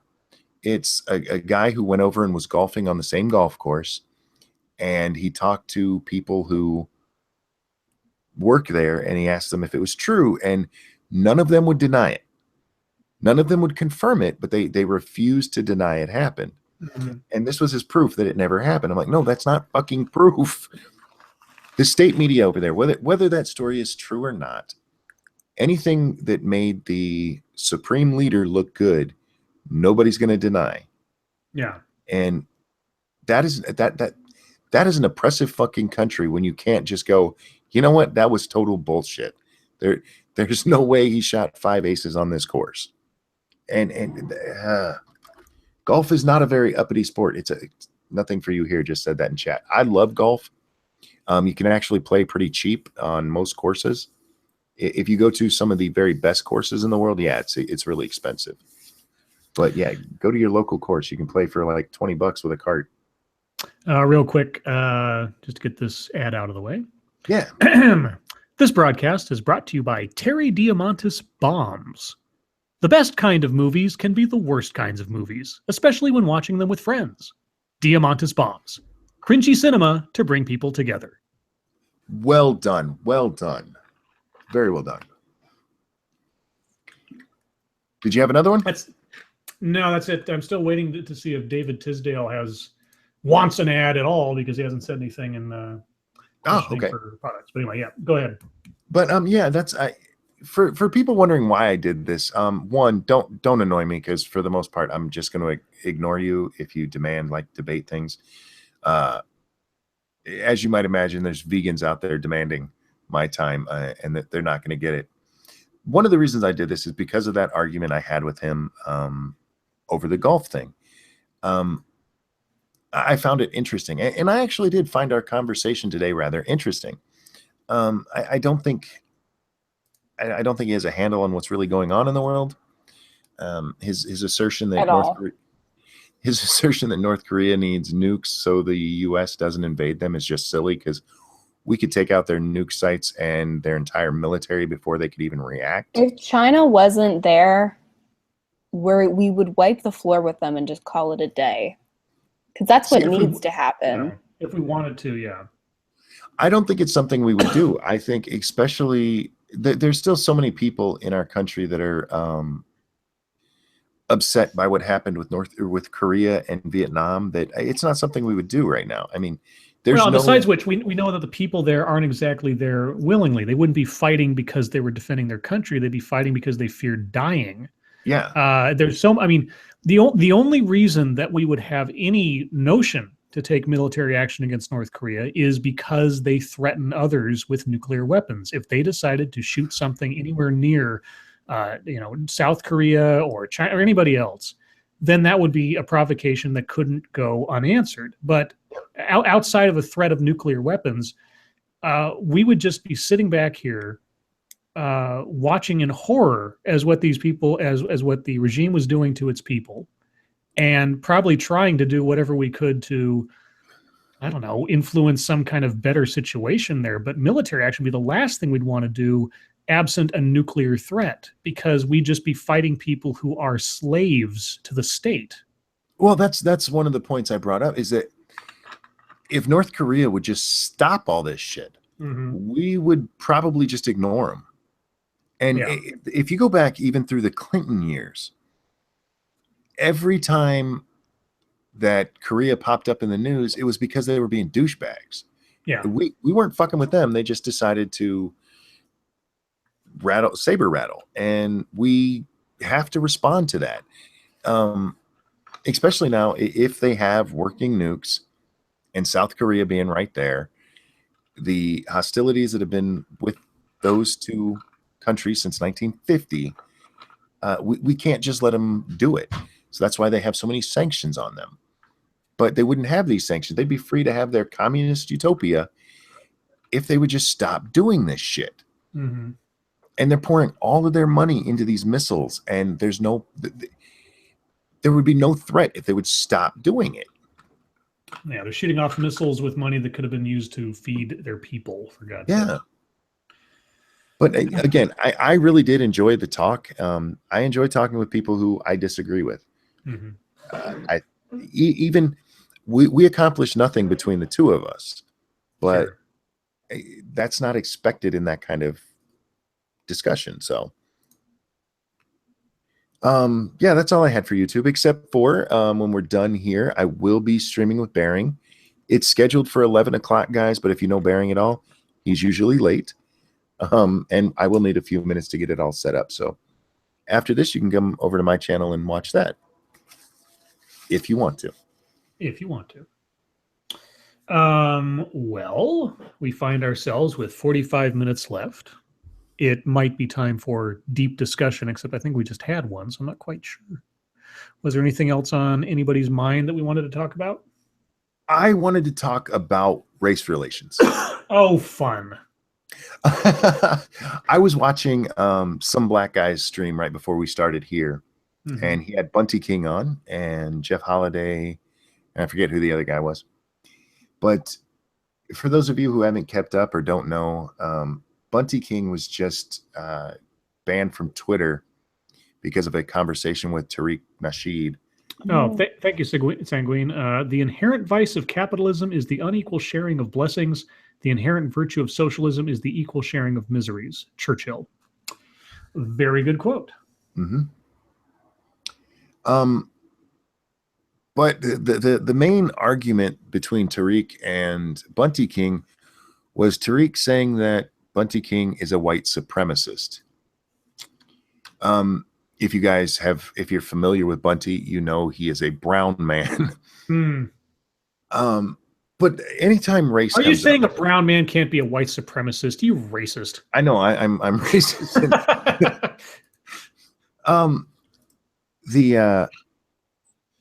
Anytime race relations come up in conversations with radical leftists, you will always hear them say that people deny racism still exists. And it is one of the most infuriating things I think they say, because I've never heard anyone, not one goddamn person, ever suggest racism doesn't still exist. But racism still existing within some individuals does not mean systemic racism still exists. We have literally made the laws even. And they point to things like the black prison population. What they don't take into it, what I've never heard when they talk about how many more blacks are in prison than whites, is how many more crimes have been committed. I've never heard one of them go, all of these people are innocent. Just because there's more black people in prison doesn't necessarily mean that blacks are being targeted. It just means they're committing more crime. And FBI crime stats back that up. If you look at the crime stats between whites and blacks, they're almost even though blacks make up 14% of the population and whites make up 60%, literally 4 times as much. But the numbers of crimes are even. So they point to this for systemic racism, and it's just fucking asinine. This stuff drives me insane. The racism thing drives me insane. And I'm just going to keep ranting at you. I apologize. But I don't understand where this even comes from, the notion that anybody is saying racism doesn't exist. It's a stupid fucking straw man that needs to be killed. I feel better now.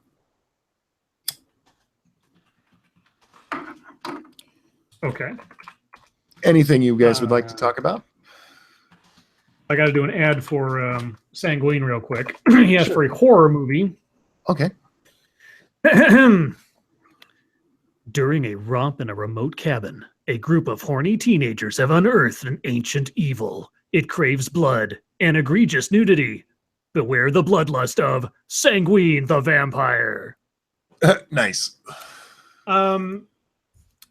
Race relations. As much as my videos might say otherwise, I always get a little iffy when tackling videos regarding race relations, because it's not as though racism doesn't exist. Anybody who comes out and says, "Oh, there's no racism," it's not a true thing. It will never be a true thing. Anybody that makes the claim of we have to end racism is the same kind of people who think that they can end murder. It's not going to happen. There's always going to be disparities and jealousies and cheap reasons to separate people one side to the other. But to say that it is as worse or worse now as it was 50 years ago or 400 years ago or anything else is just patent nonsense.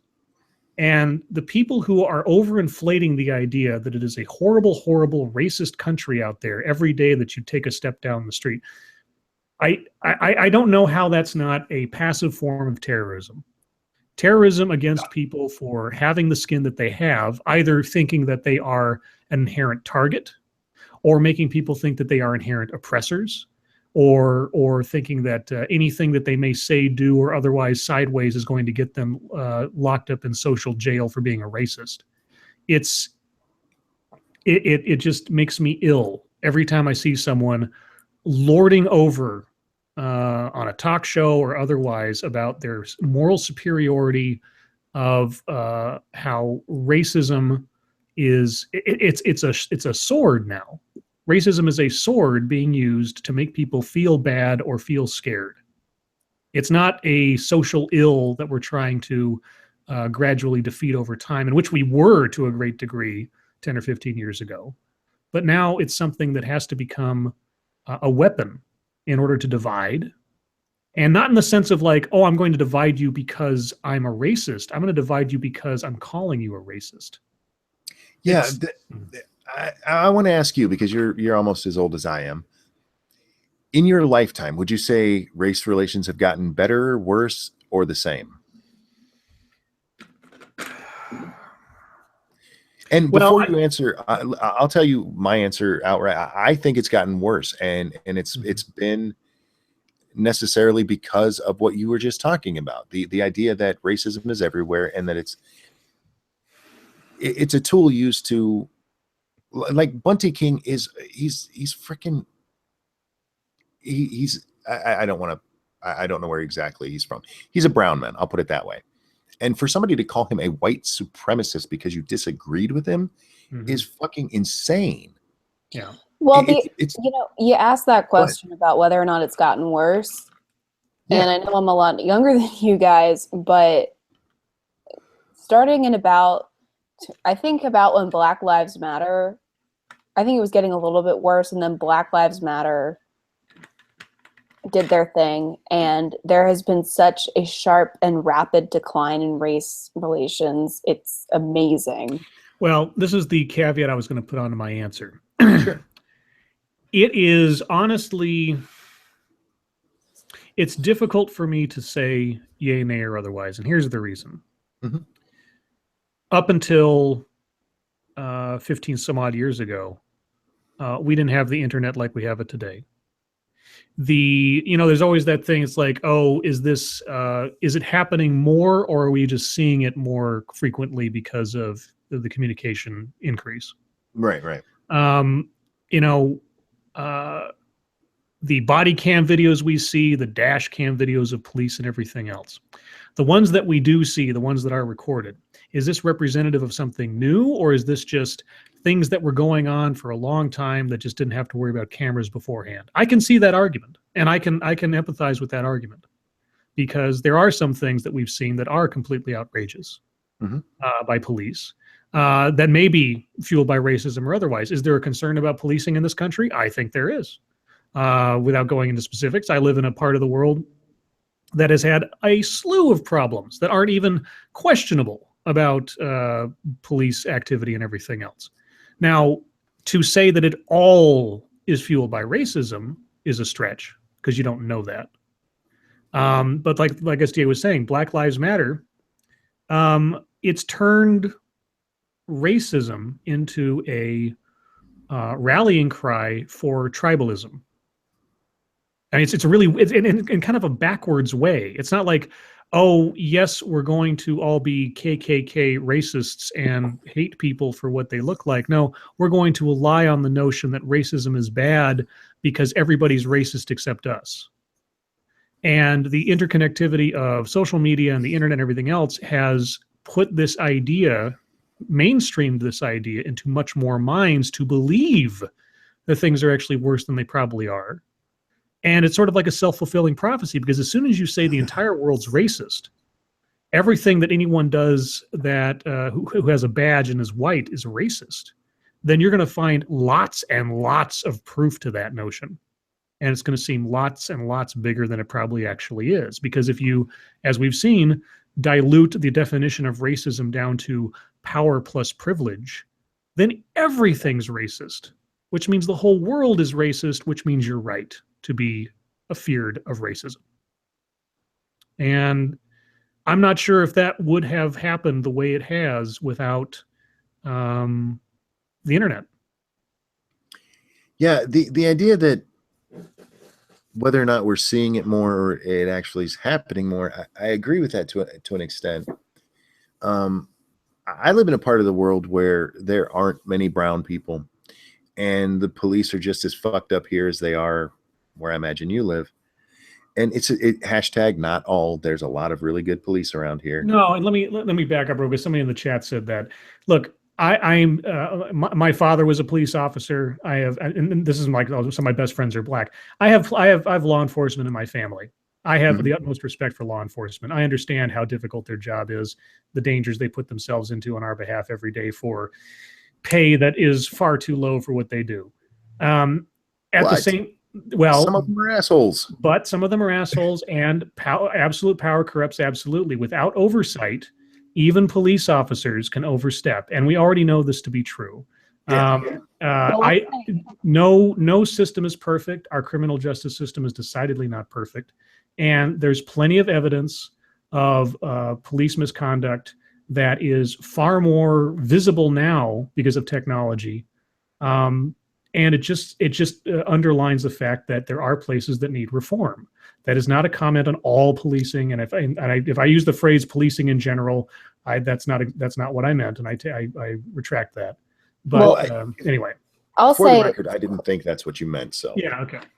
Locally, where I live, the county sheriff's department is fucked up because, if you have a certain, because I live in a small town, and if you have a certain last name and your kid does something stupid, your kid will get off scot-free.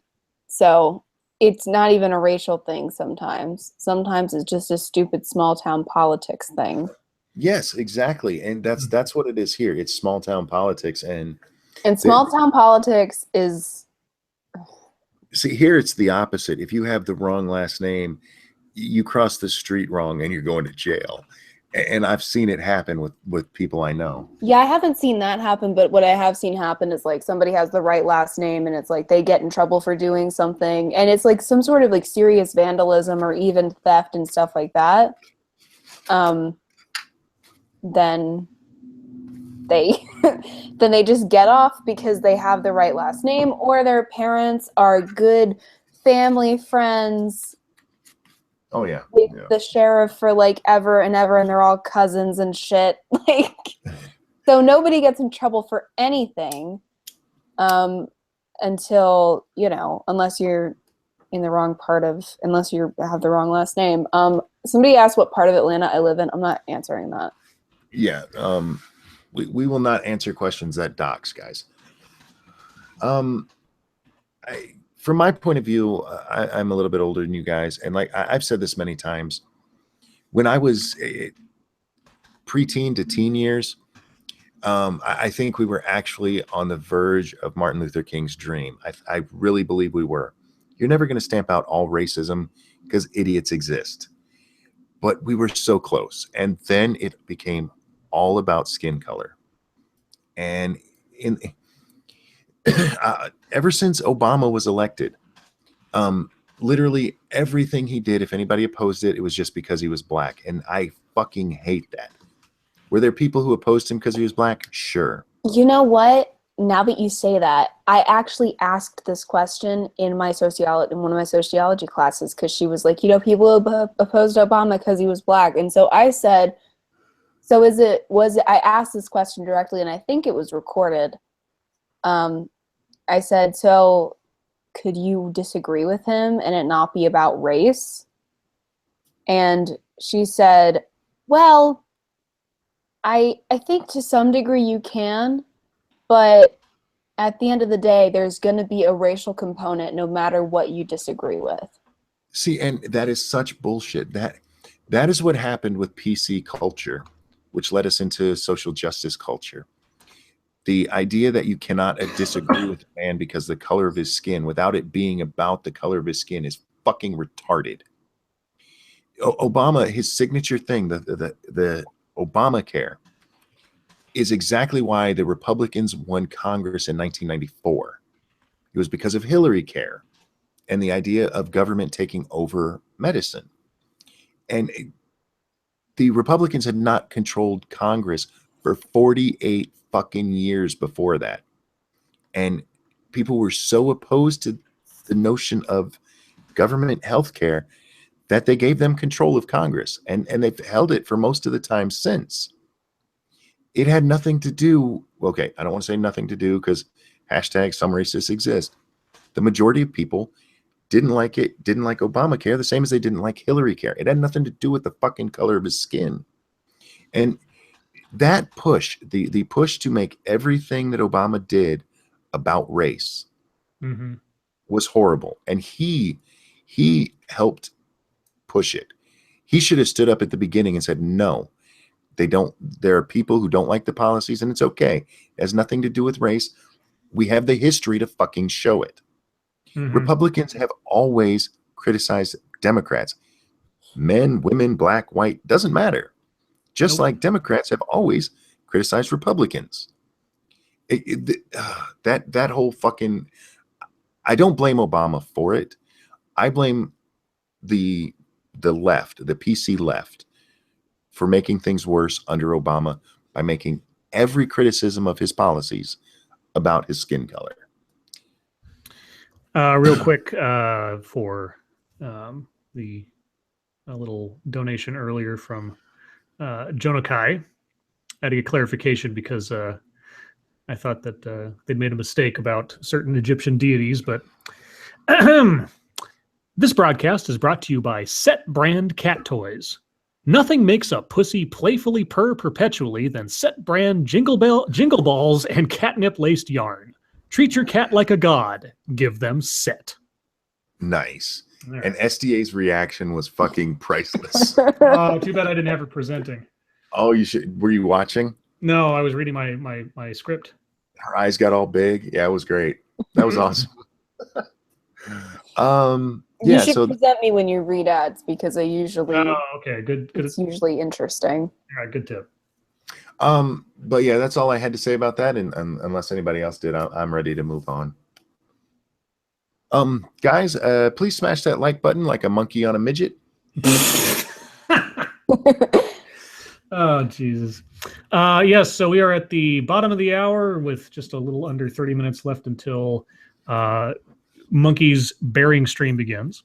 It's chat time. Chat, if you have anything you'd like to ask us or topics and such, please put in the chat with a couple of question marks so we can see that. Like Monkey said, if you haven't already, please hit the like button, and away we go. I think it's kind of funny that we started with a half-black president before going all the way. It's kind of like dip your feet in a little bit, see how it goes. I think it's odd that there wasn't more presented about the white half of the man, that he was just black. Mhm. Because that itself is fucking awesome. That it's almost better than a black president because it shows black and white coming together, and that made it to the top. Mhm. Can you imagine a black president in 1950 would have made him insane. A half black president would have given the racists a heart attack. They would Yeah. have died on the spot. So I mean that's actually almost I don't want to say it's better than a black president, but if you want to piss off racists, it's better than a black president. That's true. Scribe Light, how old are you? 38. BG asks, Ranting Monkey Scribe Light, thoughts on Guns N' Roses? Axel got fat. Yes, he did. Holy shit. Guns N' Roses was great for the first 2 albums, and then Axel lost his fucking mind. Yeah. Why didn't I get asked about Guns N' Roses? In the 'Cause you're cold too young. November rain. No, I'm not. You are too young for Guns N' Roses. No, they were around when my parents were teenagers. Yeah, which makes you too young for it. No, because that's who I would have listened to Ooh, don't you know you need some when time? I was little and All we didn't alone. listen because my dad didn't like Oh, them. don't So. you know you need some time on your Just own? saying. Yeah, November Rain is just like that song that is like epic. For me, my favorite Guns N' Roses song is Patience. Okay. I fucking love it. But Welcome to the Jungle is my other favorite, Yes. just because of Axel screeching in it. And Oh, think what was that song they did for Terminator 2? Because they had a video where like Arnold showed up and they were going to kill him, and then like his computer said, "Not worth the bullet." And he targeted them. Fucking hilarious. I don't remember that. Do you know they did a cover of Knocking on Heaven's Door? Yes. Yes. I fucking love that. And Yeah. nobody believes me that they did that because it wasn't really publicized. But No, yeah, I remember that. I remember that on MTV. Yeah. They did a pretty good cover of it. Jacob asked when the Bearing chat is. It's right after this. It's scheduled for 11. It'll probably be like 11:10. Duffy, you ask this question at least once a week, if not more so. Favorite band? Like I say, default is always Alice in Chains. And Monkey, God, I'm already forgetting what it is, but you always say... For band, band is different than singer. My favorite singer is Prince. Yeah, right. I guess if you were going to go with a band, I would go with Prince and the Revolution is my favorite era. New Power Generation. Not Morris Day and the Time? I fucking love Morris Day. Yeah. Morris Day is awesome. He was on Arsenio Hall once, and there was they're playing, and everybody stops, and he goes over and he sits down. He pulls out his cell phone, flips it open, dials. Somebody from the band opens up a phone, and he goes, "Hit it," and they go back into it. It was so fucking cool. Only Morris Day could pull that shit off. Nice. Somebody, Blake Dobbins asked, "Are any of you actually conservative?" I am.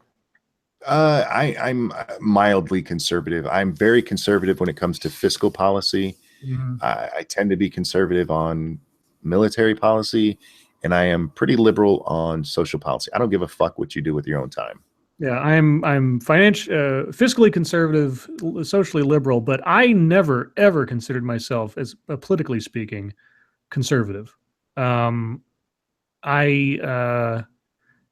mean, the left has so pulled itself so far away that where I was just a few years ago, which would have been considered relatively left, I'm now a centrist, essentially, or a left of center, which just boggles the fuck out of me as to how quickly things have changed. But I have so many disagreements with what constitutes the left these days that I cannot help but say, well, I guess I'm a centrist, which is just so weird.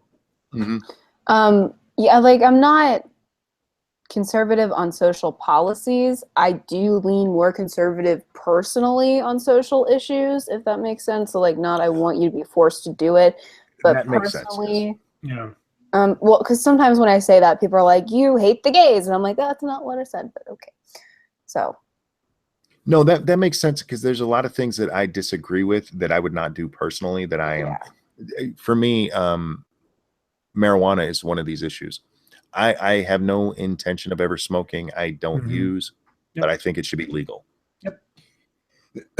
Katrina Vigil says, have any of you guys watched War Room? Do you mean the documentary The War Room about the Clinton campaign? Or are you talking about that like super Christian like movie thing about like relationships and religion and such? Because the first one I've seen, I actually own a copy of, and it's a great movie. The other one I've never watched. Man, we've got a lot of questions. You guys are great. Give me a second to scroll back here, guys. Did you all vote for Trump? I did. I voted for him in the primary and in the general election. Yeah, you may not believe this, but I voted for Lady Monkey. I abstained from voting at all in the presidential. I didn't want to vote for either one of them. Yeah, that's why I wrote my wife's name in. Yeah, I lost my best friend over that at one point, which was that's an experience. Up. Yeah. Sorry to hear that. SDA, can you recommend any state parks in North Georgia? I'm not gonna do any of that because, like I said, I don't want to tell people where I am. So, Scribe, have you seen Dark Side of the Rainbow? I don't know what that is. What's Dark Side of the Rainbow? So it sounds like a Leprechaun horror movie, but Leprechaun is the best Leprechaun horror movie. Favorite ice cream flavor? Either something that's like all chocolate or strawberry. Mint and chocolate chip for just regular old ice cream, but milkshakes, it's got to be just good old chocolate. I like strawberry milkshakes. For me, I either prefer just straight vanilla or butter pecan. Those are my two favorites. Scribe Light, why didn't you vote for Jill Stein or Gary Johnson? Well, Gary Johnson, if you see that interview where he talks about illegal aliens, I don't really need anything else to say that is not a temperament I wanted in the White House. Jill Stein, she didn't impress upon me anything that was inspiring, so that's why. No, I just no one impressed upon me as someone that I'd want in the White House, so I just refrained. Falcon Millennial said you don't have to say where you are, but thanks anyway. Well, it's not. It's just that where I would recommend to go would tell you where I am. Yeah. So. Yeah, on questions like that, guys, we're not abstaining from answering to be assholes. It's there's things we can't say. Your boy Pat asked if you think people like Tariq Nasheed, Ghazi Kodo, and BLM keep spreading their hateful propaganda unchecked, is it going to hurt the future Black generations to come? I think so. Yeah, I would. Well, I don't see how it wouldn't. You have situations now where in preschools and stuff, they do these things where they like separate the kids based on race and stuff like that, and they'll even give like the Black kids or the brown kids like better things or whatever, and that kind of attitude is going to lead to even the white kids resenting the Black kids because they're going to be way more and that's going to be a whole nother issue. So I think you're just, with all of that, you're just, dividing people more and more based on race, and it's not a good thing. The other thing is that if as we've seen, anytime someone tries to reasonably or otherwise counter the things that they say, they're just classified as either A, a racist, or B, an Uncle Tom or something.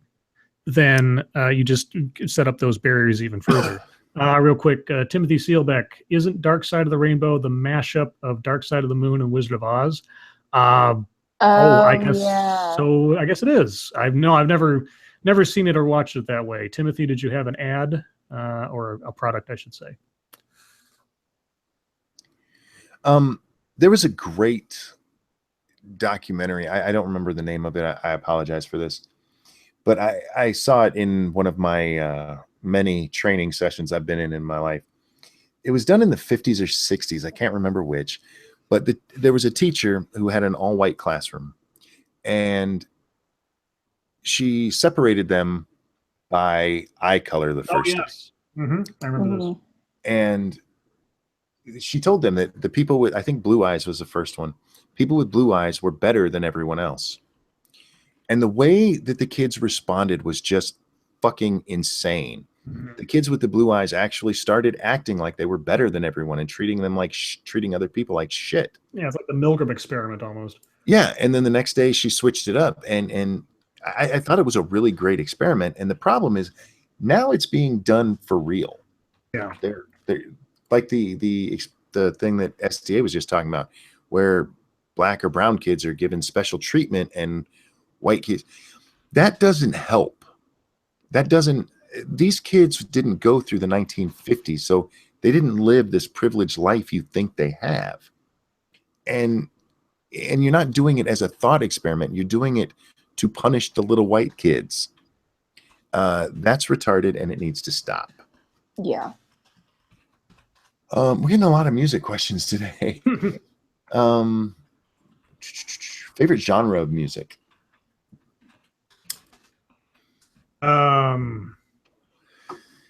Mine's not really a genre. I love power ballads, and it doesn't matter. That's why I love listening to Meatloaf. If I'm in a bad mood, words is all I have to do to make it real. Oh, sorry. I like throwing on Meatloaf if I'm in a bad mood, because just listening to his voice, especially 2 Out of 3 Ain't Bad. Yeah, love that song. It just soothes me, and then I can go about my day. Favorite genre, guys? I have my favorite band, which I guess you could call alternative. I don't know. Whenever I like try to label them as a thing, people get pissy and they're like, "That's not what it is." So I don't give a shit. It's just like a thing. I like show tunes, but I really don't like listening to music. So okay, really have a no. Meatloaf can still not be put in my mouth. Type of music. I couldn't answer that if I tried. Genre of music. I like so many different things depending on the artist. It's just I have a very eclectic taste. It can be anything from I like some dubstep, for God's sakes. You know, it can go all the way from dubstep to a particular Garth Brooks song, to Enya, to Tool, to Alice in Chains, to Mario Lanza. It really doesn't matter. It's all over the place for me. I like boy bands too. So of course you do. I don't shut up. I don't play pop music or anything like that. I'm not a big music person in general. Let's see. Neon Arrakis asks, Scribe, do you watch YouTuber Durst the Worst? No, if you do, I don't know who that is, so the answer is no. I got an ad to read real quick. Okay. For Timothy Seelbeck. Are you a leprechaun? Have you ever misplaced your pot of gold? Use Timothy Seelbeck rainbows and you'll never lose your treasure again. Very nice. Because he wanted rainbows as his product. Like, okay. I could have gone gay, but I didn't. Have I heard of the band Fish? Of course I have. Yeah. No. I'm very much like Scribe. I listen to everything. Mm-hmm. I was asked when I said power ballads, there's so many. There's even country power ballads these days. That's just my. If I need something to lift me up, that's what I go for. Oh, I like country music too. I think. A couple of people are giving you shit for liking boy bands. I like some boy band songs too. I like boy bands. Shut up. I don't give a fuck. I'll listen to One Direction all day. Bye Bye Bye is still a great song. It is. Comes on, I can't help but dance. It's catchy. It is, yeah, exactly. So it's catchy, mindless bullshit, which is not what most music is. And music is fucking depressing, which is why I like boy bands, because they just want to hold your hand or something. AC/DC, absolutely. I love AC/DC. I have a I got a AC/DC song I gotta find. I'll put the link in the chat. You gotta listen to it. Somebody asked about MCR. Even in my deepest emo days, I didn't really care for MCR. The great thing about AC/DC is if you listen to their albums back to back to back, you will notice they don't change the music. They only change the words. Some of their songs, literally, it's the same goddamn music, which is great because as much as I enjoy singing along with the song, with AC/DC, it's that thumping sound that I like. So Hey, Monkey. Yeah. That link I just put in the chat, click that, listen to like the first 30 seconds of that while we sit here. I gotta have you listen to this. Boy bands and musicals, SDA loves music with no testicle. Yeah, kinda. Because I also like Screamo, and they have or used to. Really, it's kind of annoying now. But they wear their skinny jeans so tight that they don't have balls either. So What the hell is this? You like that? Oh my god. That guy is awesome. That guy does so many awesome mashups of songs and things. It's amazing. But that one's particularly funny. That's fucking funny. That's Yeah. great. you were goth? No, I had an emo phase. It's different. Yeah. Now she's Yeah, just yeah. I liked Bring Me the Horizon. I used to go to concerts at 9 a.m. or so and wait outside all day so that I could get to the front. And a lot of the like stereotypical emo bands, most of the people in them know who I am because we did that so often. So, yeah. everyone knows Dark Ginger. She should come on here all emoed up. Mhm. Thick black eyeliner, black lipstick. Yeah. Just saying. I think it would be awesome. I used to have more piercings than I do now. Oh, really? Like yeah, where? my ears Yeah, used to where- be stretched where- larger than they are too. Ew. Fingers McGee, I think you and me would get along. He just mentioned Kid Rock. I love Kid Rock. Oh, I yeah. like Kid Rock. Devil Without a Cause or whatever. That was a pretty good Oh, one. Devil Without a Cause is awesome. Yeah. I love Joe C's rap on there. Oh, yeah. With Coleco. It's just- Yeah. 3 foot tall with a 10-foot dick. I lost it. Krampus from Kansas. Thank you. Take this funky money white boy. Butthole dying kits. What? Jesus. Oh, my God. Ranting All right. Monkey, were you ever rebellious? Yeah. I was the good kid in school until I turned 14, but I was I was the bad child. I wasn't like rebellious. I just did things I wasn't supposed to do. I would more often than not, I've told this before that until I was 13 years of age, I can't remember a day that I wasn't spanked. And more often than not, that was for talking back to my mother, telling her she was wrong. I mean, imagine a little 5-year-old arguing with his mom about how wrong she is. That was me. I just like I started I started like stretching my ears when I was 15 against my dad's wishes, and that was I think one of the most rebellious things I did. I didn't really do anything. Are they all fucked up now? No, they used to be way bigger than they are now, but Oh yeah, they don't look bad. no, I'm actually shrinking them back quite a bit, and they were almost 3/4 of an inch in diameter. Okay, I got to do one. Oh, no. Okay, I got to do an ad, and then I got to do. We're coming up on last call, guys. Yep. So real quick for Jesus. Is your dark side of the moon a little too dark for your doggy style lover? Use Krampus anal dyes. Make that brown eye into a pink eye. Use Krampus. Oh, nice. Okay, Falcon Millennial. None of you guys did they shit we did. Laws, yeah. That's in reference to. What? If you're talking about me being rebellious and breaking laws, I was never caught breaking the law. There was a rich neighborhood right next to ours, and I won't say I did anything illegal, but if I'd ever been caught doing things, I probably would have a record now. That's what I'll say. But my record is clean because I'm smart. It's because I got spanked so much as a kid that I never got a criminal record. I made sure if I was going to do something bad, I wasn't going to get caught. Your ass sensitivity is your greatest savior. Okay. Hashtag never caught. Yeah. Yeah, I did a lot of shit that, yeah, I'm not proud of.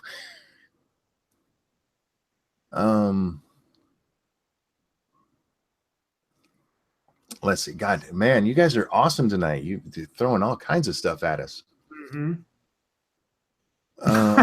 Laws, yeah, is from The Stand. Tom Cullen, Moon spells Tom Cullen. Yeah. Oh man, I love The Stand movie. That was the best use of Don't Fear the Reaper ever recorded on film. The opening to The Stand, this TV movie. What else do we got here? Somebody asked my favorite band. My favorite band is probably Bon Jovi. Mm-hmm. Their catalog is just awesome. I could listen to it all the time. My favorite album is New Jersey. There's only one song on that album I don't like, and I can tolerate it. So that's one of the few albums I can put on and just play. Wait, not Slippery When Wet? What? Slippery When Wet had some good songs on it, but it didn't have great songs. New Jersey was awesome. Living on a Prayer. Yeah, but Bad Medicine. Yeah. Bad Medicine is still one of my favorite songs. That is a great song. Scribe, favorite Stephen King book. Well, The Stand is up there.